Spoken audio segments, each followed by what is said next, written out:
오늘 말씀의 제목은 강권하시는 하나님입니다. 어제 이런 말씀을 드렸습니다. 우리의 신앙생활에 목적이 있다고. 그것은 바로 하나님을 아는 것입니다.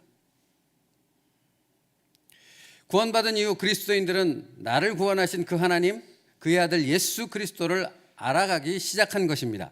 그래서 하나님을 더 깊이 알고 하나님을 더 깊이 경험하는 것, 그것을 통해 깊은 영적 관계를 맺어가는 것, 그것이 우리 신앙생활의 목적이라 말씀하고 있습니다.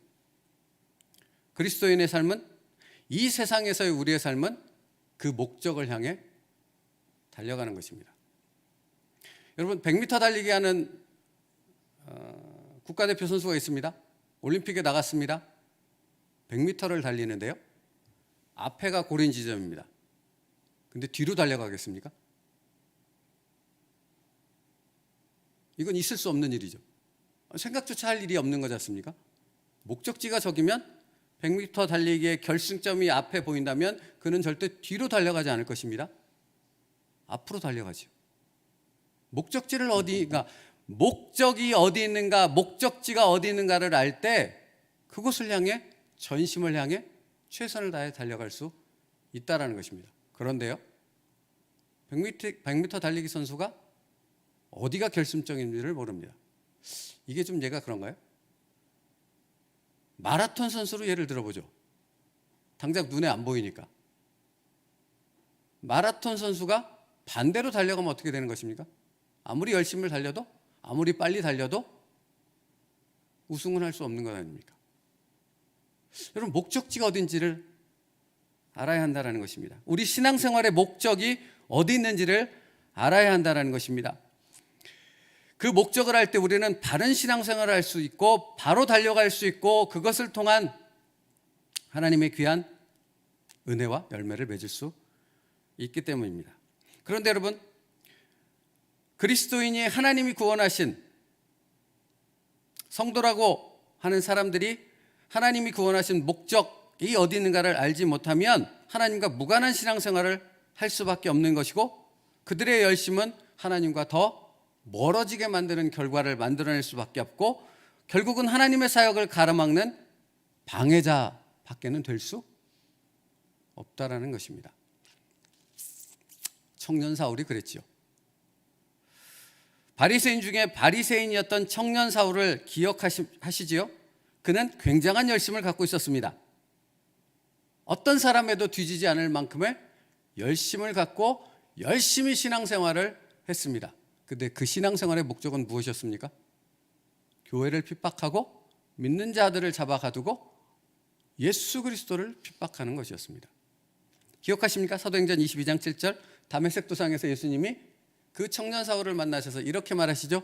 사울아, 사울아, 왜 나를 박해하느냐?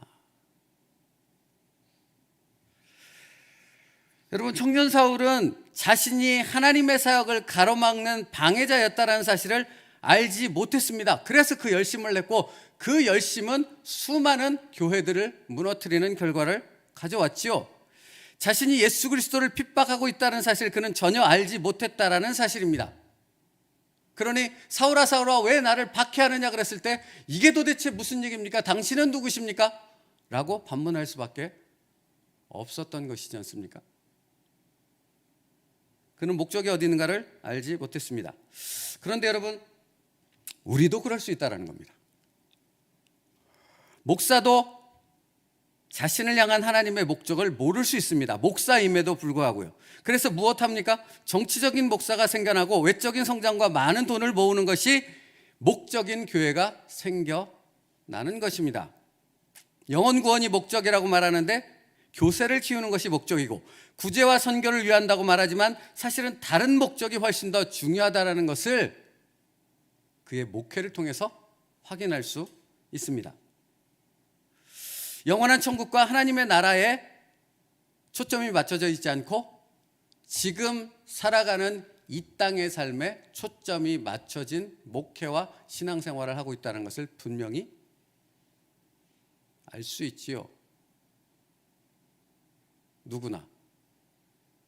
심지어는 세상에 믿지 않는 사람들까지도 그것을 분명히 분간할 수 있습니다. 왜 그런 것입니까? 목적을 모르기 때문입니다. 목적지가 다르기 때문입니다. 여러분, 이거는 목회자의 얘기만이 아니죠. 성도들도 마찬가지입니다. 많은 한국교회 성도들이 교회를 선택하는 기준을 무엇으로 삼습니까? 무엇으로 교회를 선택합니까? 자신의 가치관, 자신의 삶의 목적에 부합한 설교와 그런 방향으로 나아가는 교회를 선택합니다. 거기에 하나님의 뜻이 있습니까? 하나님의 목적이 있습니까? 아니요, 전혀 그런 것들은 고려되지 않는다는 것입니다. 그래서 그들이 원하는 말씀은 무엇입니까? 성공과 축복과 어떻게 하면 어떤 처세술을 갖고 이 땅에서 더 잘 부귀와 영광을 누릴 수 있는가 하는 부분을 원합니다. 그것을 찾습니다. 고난을 말하고 십자가를 말하고 귀찮게 하는 교회는 선택하지 않습니다. 자신이 원하는 대로 내버려 두고 세상과 똑같은 조직과 목적과 세상과 똑같은 방식으로 살아갈 것을 말하는 교회를 선택하지요. 왜입니까? 하나님의 목적이 어디 있는지 알지 못하기 때문입니다. 그래서 그들은 하나님의 목적, 자신을 구원하신 하나님의 계획에는 전혀 관심이 없습니다. 뭐에만 관심이 있습니까? 내 목적에만 관심이 있습니다. 나에게만 관심이 있습니다. 나와 관계된 것에만 관심이 있다라는 것입니다. 그러므로 그런 사람들에게 하나님은 어떤 존재입니까? 그것을 이루는 도구밖에는 될 수 없는 겁니다. 자신의 목적을 이루는 도구요. 여러분, 이 모든 잘못된 신앙생활은 왜 생겨나는 것입니까? 그러니까 하나님의 목적을 알지 못하기 때문입니다. 하나님의 목적이 있다는 사실조차도 알지 못하기 때문입니다. 그러면 여러분, 우리 스스로에게 물어야 하지 않겠습니까? 당신은 당신을 향한 하나님의 목적을 알고 있습니까? 그런 신앙생활을 하고 있습니까? 그런 삶을 어제, 오늘 살아가기 위해서 열심을 다하고 계십니까? 이 땅의 삶에서 하나님께서 당신을 통해 이루시고자 하는 그 목적이 무엇인가를 명확히 알고 있느냐는 질문입니다. 모르는데 어떻게 바른 신앙생활이 가능하겠습니까? 모르는데 내가 지금 열심을 내고 있는 것이 올바른 것이라고 어떻게 말할 수 있겠습니까? 그러니까 이런 질문이 나올 수밖에 없더라고요. 왜 교회에 나오십니까? 왜 이 새벽에 나와 기도하십니까? 무엇을 위해 기도하십니까? 성령 하나님께서는 당신에게 어제는 무엇이라고 말씀하셨습니까? 오늘은 무엇이라고 말씀하실까요? 무엇이라고 말씀하시려고 하는지 거기에 대해 마음을 열고 귀를 열고 들으려고 하십니까? 아니면 지금 내 힘듦, 내 목적, 내가 이루고자 하는 그것에만 초점이 맞춰져서 그것을 아려는 것에만 온통 초점이 맞춰져 있으십니까? 사랑하는 성도 여러분, 우리가 이 땅에서 살아가는 삶은 누구를 닮아가는 것입니까? 예수님을 닮아가는 것입니다. 그러면 예수님은 이 성경 말씀, 특별히 사복음서를 통해서 우리에게 무엇을 가르쳐주고 있습니까? 이 땅에서 어떤 목적을 이루기 위해서 살아갈 것인가, 어떤 삶의 방식을 살아갈 것인가 하는 것을 주님은 당신의 삶을 통해 분명하게 보여주신다라는 것입니다. 그러면 거기서 우리는 찾아야지요. 발견해야죠. 그 주님을 따라 똑같은 삶을 살려고 몸부림쳐야 하지 않겠습니까? 주님은 분명히 삶의 목적이 어디 있는지, 그것이 무엇인지를 당신의 삶을 통해서 보여주셨습니다. 그래서 챔버스 목사님은 그것에 대해 이렇게 말씀합니다. 예수 그리스도의 인생에서 예루살렘은 그분이 하나님 아버지의 뜻을 이루시는 정상의 자리였습니다.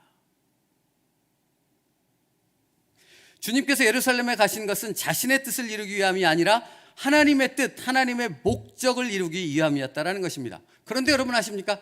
예수님과 함께 12제자가 올라갔다고 성경 오늘 본문 기록하고 있잖아요. 그들은 알았어요? 몰랐어요. 그들의 관심은 뭐에 있었습니까? 아, 주님이 드디어 예루살렘으로 입성하시는구나. 왜? 왕으로 로마를 정복하고 강력한 군사력과 강력한 정치력을 갖고 자신들이 기대했던 그런 강력한 왕이 되셔서 그들을 구원하실 그 왕으로 드디어 예루살렘에 입성하시는구나, 할렐루야 했다라는 거 아십니까? 여러분, 예수님의 생각과 제자들의 생각이 왜 다를 수밖에 없었습니까? 제자들은 뭘 몰랐습니까? 하나님의 목적을 알지 못했습니다. 강권하여 말씀하시는 하나님의 그 말씀을 알지 못했다라는 것입니다.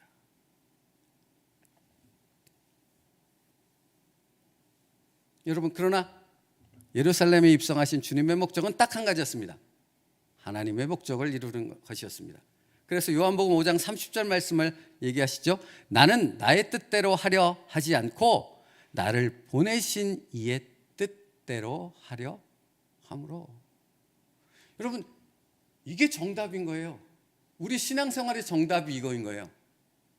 우리가 하나님의 목적을 알고 그것을 분명히 아는 그 삶을 향하여 나아가고 있다면 우리의 기도는, 우리의 고백은 어떻게 고백되어야 됩니까? 나는 나의 뜻대로 하지 않고 나를 보내신 이의 뜻대로 하려 한다라고 고백할 수밖에 없는 것입니다.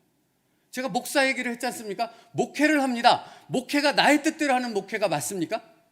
목사 맘대로 하는 목회가 맞습니까? 아니요. 그렇지 않지 않습니까? 끊임없이 물어야 되지 않습니까? 끊임없이 확인해야 됩니다. 하나님, 제가 하는 것이, 제가 하려고 하는 것이, 제가 나아가려는 것이 하나님의 뜻에 맞습니까? 그러면 목사만 그 질문을 던져야 되겠습니까? 여러분은 아닙니까? 여러분의 인생 가운데 여러분의 삶에 중요한 결정 또는 사사로운 결정을 함에 있어서도 하나님 앞에 묻고, 하나님, 내 뜻이 아니라 내가 하나님의 뜻을 이루려고 이 결단과 이 순종의 삶을 살아가려 합니까? 라는 질문이 있어야 한다는 것입니다. 마땅히. 왜요? 내 목적이 아니라 하나님의 목적을 이루기 위하기 때문입니다. 그래서 챔버스 목사님은 또 이렇게 말합니다. 이것이 주님의 전생애를 이끌어가는 가장 중요한 관심이었습니다. 여러분, 맞다고요. 주님의 목적은 하나님의 목적에 있었기 때문에 주님의 살아가는 이 땅에서의 삶의 모든 관심은 뭐에 있습니까? 그 목적을 이루는 것에 초점이 맞춰져 있었다고요. 여러분, 그러면 목회자인 저나 평신도인 여러분이나 같지 않습니까? 우리의 관심은 어디에 있어야 됩니까? 온전히 주님과 동일한 그것에 있어야 한다는 것입니다. 그게 그리스도인입니다. 그게 구원받은 사람이라고요. 또 이렇게 그래서 표현합니다. 그가 그 길 위에서 어떤 것을 만나든 기쁨이든 슬픔이든 성공이든 실패든 그 어떤 것도 그분이 이루려는 목적을 막지 못했습니다. 여러분, 가끔 이런 생각해요. 손양훈 목사님은 어떻게 자기 자식들을 죽인 그 사람을 아들로 삼을 수 있는 거지?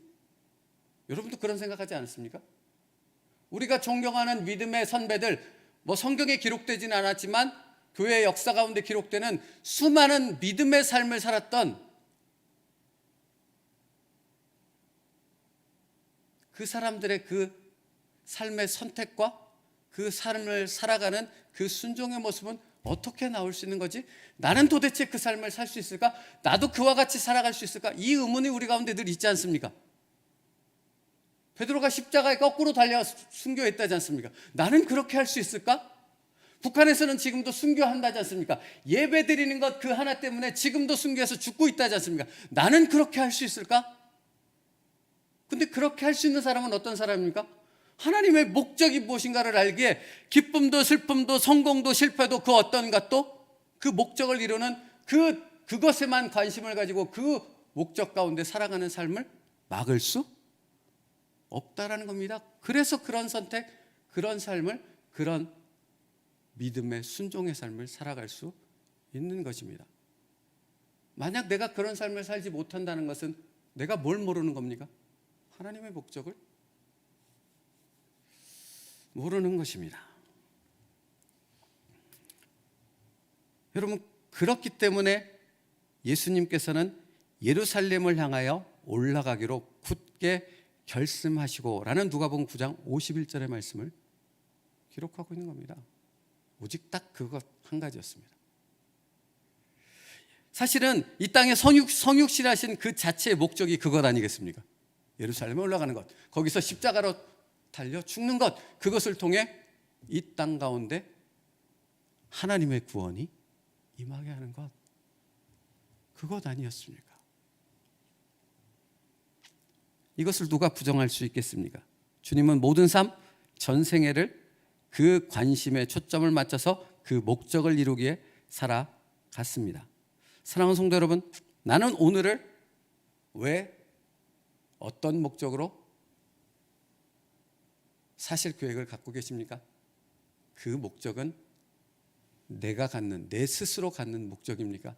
아니면 하나님의 말씀 가운데 강권하시는 하나님의 목적입니까? 오늘 이 새벽에 이 말씀을 묵상하는 이유가 바로 거기에 있지 않겠습니까? 우리는 그리스도인입니다. 우리 자신의 뜻, 우리의 목적을 이루기 위해서 살아가는 자들이 아니라는 말입니다. 하나님의 목적을 위해 살아가는 사람들입니다. 그러므로 오늘 우리가 기도해야 될 것은, 첫 번째로 기도해야 될 것은 무엇이겠습니까? 하나님, 내가 어떻게 하나님의 뜻, 하나님의 목적을 이룰 수 있겠습니까? 그것을 이루게 하여 주시옵소서. 나를 도구로 써 주시옵소서. 라는 기도가 우리에게 있어야 할 줄로 믿습니다. 여러분, 이걸 불행하다고 표현해야 될까요? 안타까운 것은 우리가 세상 가운데 살아가기 때문에 많은 그리스도인들이 세상으로부터 유혹을 받습니다. 끊임없이요. 어떤 유혹입니까? 교회가 왜 변질돼 가는 것입니까? 세상으로부터 흘러들어오는 그 강력한 유혹 때문 아닙니까? 그래서 스스로 자기가 세운 목적을 쫓아가는 그런 인생, 그런 교회밖에는 되지 못하는 것입니다. 그래서 하나님의 목적이 아니라 자신의 야망을 쫓아가게 되는 것입니다. 여러분, 그래서 샘버스 목사님이 이렇게 말씀한다는 거 아십니까? 그리스도인의 삶에서 우리의 야망이란 있을 수 없습니다. 분명하고 단호합니다. 우리의 야망이란 있을 수 없습니다. 사랑하는 성도 여러분, 이 챔버스 목사님의 말씀에 여러분은 아멘이 되십니까? 동의가 되십니까? 순종하는 결단으로 나아가실 수 있습니까? 그리스도인은 자신의 의지로 스스로에 의해서 목적을 결정하지 않습니다. 하나님의 뜻을 따라 하나님의 목적에 부합한 결단을 합니다. 그 목적에 따라 우리의 삶의 방향과 선택을 결정하는 것입니다. 그러므로 여러분,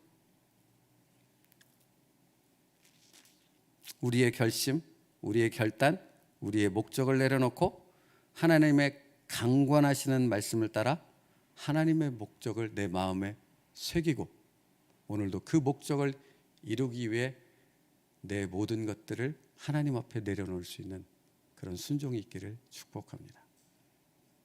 여러분, 이건 아무나 할 수 없습니다. 아무나 할 수 없습니다. 누구나 할 수 없다고요. 누구만 할 수 있습니까?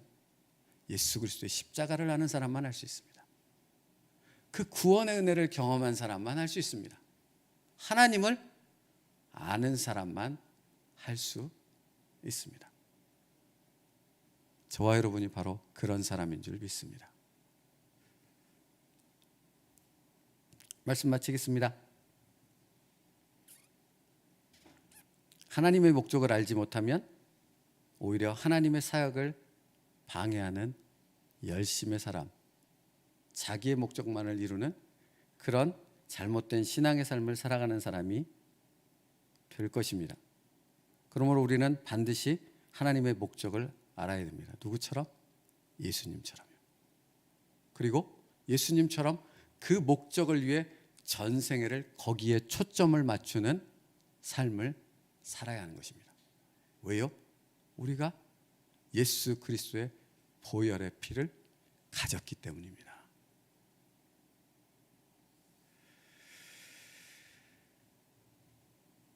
그 예수 그리스도의